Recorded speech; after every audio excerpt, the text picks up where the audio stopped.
sports media, Gridiron Roundtable. I'm one of your hosts. Yes, your boy E. Tally with. Your boy Chad Foster, your number one Sooner fan in South Texas. And we got a special guest tonight with us. Hold Mr. on, T, hold why don't on, you hold introduce on, him? hold on. Don't do that. Let me do it. I got this one because I am the Southwest Sports Insider. Thank you again, Coach Franco, by the way. We do have a special guest from Southwest High School. He is the class of 2026. His name is Dorian Moxley. He played this Friday and he won the right to call himself, or excuse me, the right to be called the player of the game. He had 87 yards on 7 carries. He had 6 points, a touchdown, and he also had a 2 point conversion. He has a weighted GPA of 4.1. And again, I introduce him, Dorian Moxley. Go ahead, Mox. Introduce yourself or talk about yourself. Do something. Say something. Go ahead. I thank you for having me, No, thank you, young man. Thank you. And hey, man, once again, you put on a show. sir. I, Thank you. I didn't know you were like that. I I I waited all summer to show off what I had, and I got the opportunity and I took it. And you did a phenomenal job, young man. You did a phenomenal job. Thank And you. hey, I'm gonna be at a lot of games, so I hope to see that performance again. Okay. Now you can't look, listen.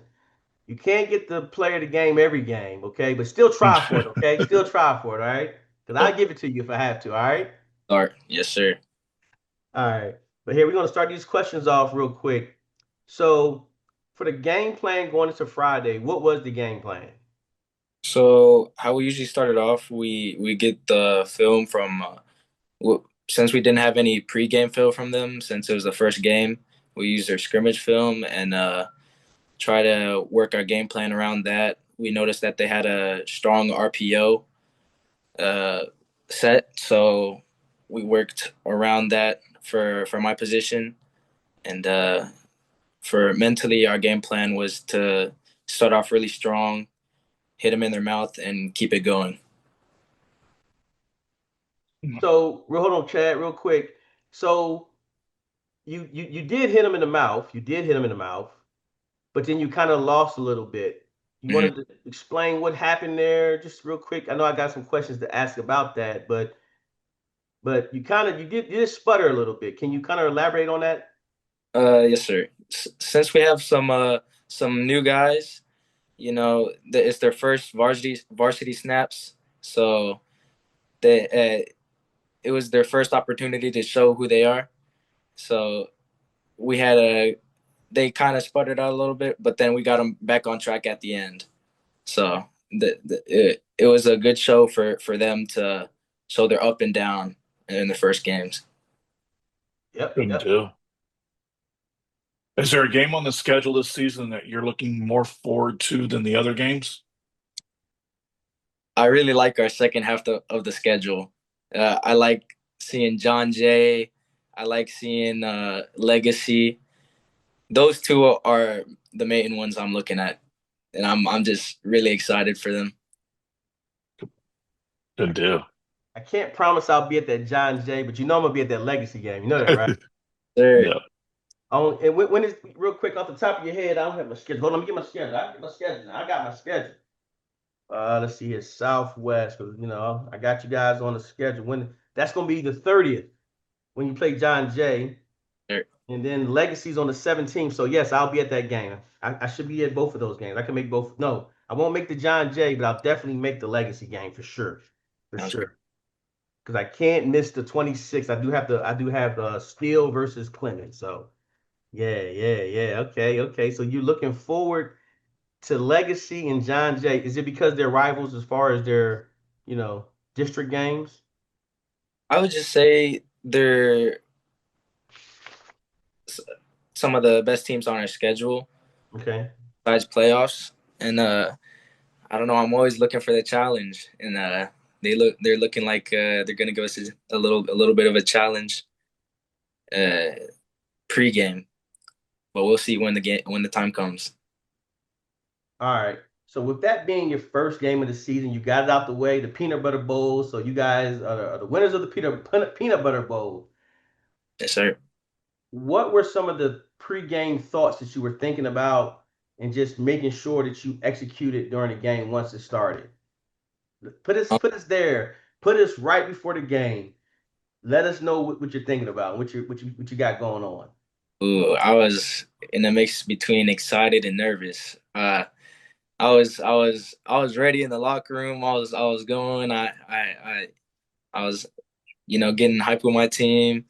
And then when the national anthem came, ooh, I'm not gonna lie, I threw up a little bit before. Threw up a little bit, but it was just a way to get my mind right and get ready to go. Some pregame jitters there. Yes, sir. So, how long have you been playing football, and what are some of the positions that you've played playing football? I started playing football a little bit later. I started in seventh grade. I know some people start, really early. I didn't. In seventh grade, I started at safety and running back. On offense, I've always been running back. They never switched me for anything. They always just gave me the ball and told me to run. And then for defense, I've been safety and middle linebacker and outside linebacker. So, real quick, is that a norm for you guys? Well, not all of you. All of you didn't play both sides, but is that a norm for some of the better players to play both sides of the ball? At Southwest, yes, sir. Uh, Okay. a lot of us play two ways, just a way to get 11 of the uh, most prepared people out there. Yeah. And then real quick, that hill you guys run up and down. Y'all run that hill every time. Yes, sir. Yes, Y'all sir. never use the steps. No, sir. If we're going down the hill, yeah, we take the step. Okay. But Okay. but going up the hill, you better run up that hill. That's so at halftime. So Chad, so picture this. The incline's definitely probably at a 60-degree angle, probably a little bit more, probably about 70. Imagine you just played 2 quarters of football. Mhm. After you get done, every single player, if you was on the field or you were not on the field, everyone runs up that hill. Yes. Imagine that. To go to the locker room? To go to the locker room, yes, and test the 40, Wow. buddy. Yes, and he ran up. He was one of the first ones up the hill. I saw that. Am I lying, Mox? No, sir. That's it. That's it. All right. Besides having the jitters, what are your pre-game rituals? What do you do before every game? I'd say I'd listen to some music, some whatever I'm feeling at that point. This game, I was listening to some hard rock, and then I say my little prayer. I say my not little. I say my prayer and a prayer of protection and gratitude for letting me play the game I love, and then that's my pregame ritual. I love it. I love it. I love it. Nice. So, do you have any superstitions when it comes to playing football? Your favorite socks you have to wear every game? Uh, no, not really. I don't try to play into that stuff because I feel like it could uh mess me up if I don't have that item or anything. But one thing I do follow is like I never touch crutches or anything like that. No crutches. If there's a guy on the sideline who's injured, I'm not touching him. Like it happened last year. I touched some crutches and then I got injured. I'm not falling for.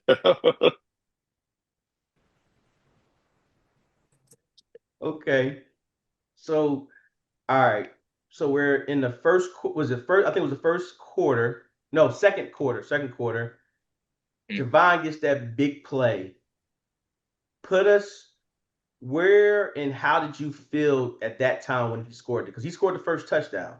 So Yes, sir. where and how did you guys feel right then and there? Like boom, he scored, and it was just like holy crap because it was a great catch.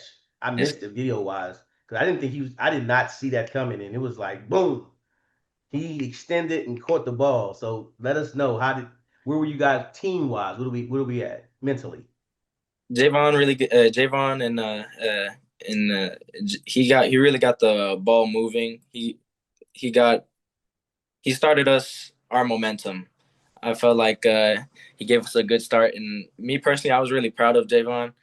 You know, I've seen him all summer working hard, giving it his all, and it was just really proud to see him lead our team to give us that momentum. Okay, second part. I didn't write this down. When you scored, 'cause I don't think I'm not asking that question, so this is Mm, definitely a new one. When you scored, you had 2 minutes on the clock. So let's back up. Let's back up. Let me lay it right. Let me do it right. 2 minutes and 24 seconds is on the clock. You guys got the ball kicked off to you. You guys did one run or one play, you didn't get anywhere. You got like 2 or 3 yards. And then they feed you the ball and you break out 48 yards. Yes, sir. You left a minute and 12 seconds on the clock. Where were we at mentally? Did we know we had the game, or were you a little bit worried, like, oh man, I left too much time? When I scored, I knew we had the game. I was confident in our defense to close it out, and we did. It, once we scored, I also saw their morale go down. So I know there's always a chance that it could go either way, but it was over. Oh, it was over at that touchdown. It was because it was like the air let out their sails, Yes, and then sir. y'all got the 2 point conversion at that, and that really just deflated. And I was like, ooh, because y'all could have just went for one and tied the game, Nah, but we're not. instead y'all went for two and went up one. Like, nah, we gonna make sure we win this game. Yeah, we're gonna. Okay, okay. yeah, that's a gut punch right there. Going for two when you can take the lead that late in the game. Yes, sir. Are you a leader by action or by words? I'd feel like I'm a leader by action. I've really struggled to be on the more vocal side. I've had my coaches push me to be more vocal, but I feel like my actions and what little I have to say really helps my team. Because I know if I were to just talk my mouth off, it wouldn't really come across right coming from me. Because I'd just be like blah blah blah blah blah blah, and it wouldn't get anybody like it wouldn't seep through to anybody. I feel like my actions, my hard work, help lead my team. Well, I saw it. I saw it that day. You got anything else, Chad? Huh? No, You got anything else? Any other questions you want to ask on the top of that one? no. Like a two-part? Okay. All right. So now let's back up to the second quarter, and then Harlandale scores. What was going through your mind? And then Harlandale had the momentum going into halftime. What were you thinking? I wouldn't say they had the momentum going into halftime. I just say next play they scored. Okay, whatever. We'll get them back. The next play. When their quarterback went down, how did you guys feel? Not happy he got hurt, please. We're not even gonna talk like that. But did you feel like, oh, okay, their quarterback went down, so now we have a chance to really smash them because they got a new quarterback. Uh, no, sir. I didn't feel any sort of way. I felt a little sad that he had to go down, but it didn't really affect our game plan or anything. It was just a part of the game. Okay, Chad. With having this one game behind you now, what are your thoughts on the team going into the rest of the season? How do you feel about your team and your offensive mindset?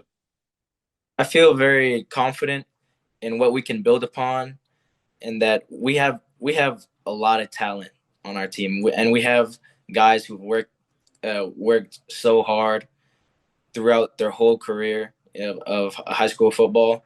I know we're gonna go far, and uh, I feel like our team is just gonna blossom into something great. Was there a second part to that question? I kind of. No, you're good. No, it's just trying to see where you, I mean, because it looks from, because you guys, one district went undefeated last year. Are you looking at being able to repeat that again this year? Oh, absolutely. We're gonna go as far as possible. We're not if we're not shooting for the highest achievement. What are we shooting for?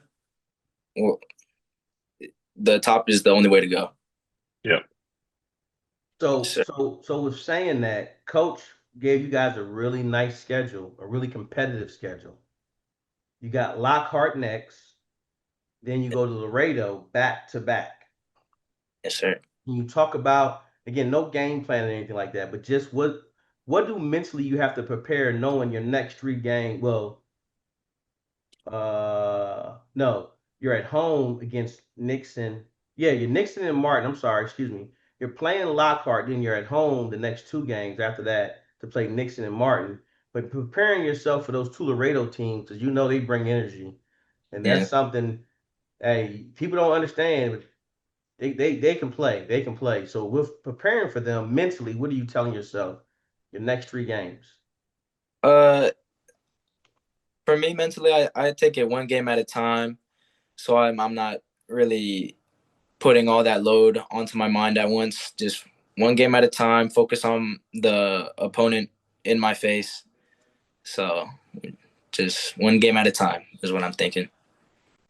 Okay. Anything else, Chad? No, sir. Well, hey, Mr. Moxley, I appreciate you. You did Thank a you. wonderful job, like I knew you would.